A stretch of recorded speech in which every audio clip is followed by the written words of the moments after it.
Hey guys, this is Jess here at Summit RV. Today our tip of the week is going to involve tire pressure, and we have Mark here and he's going to give us a little bit of information about that. So I'm going to turn you around here and let you talk to Mark.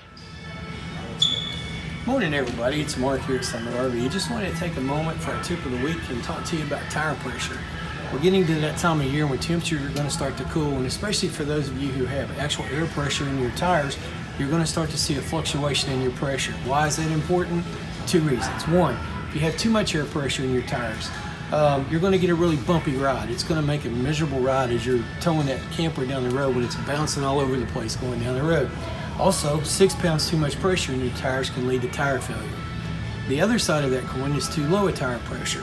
Get too low a tire pressure, then your sway bar is not going to work because the low tire pressure is going to cause that camper to move all over the road on you. For those of you who have nitrogen-filled tires, it's not quite so big an issue for you, but we want to make sure that you put the manufacturer's suggested PSI pressure in your tires.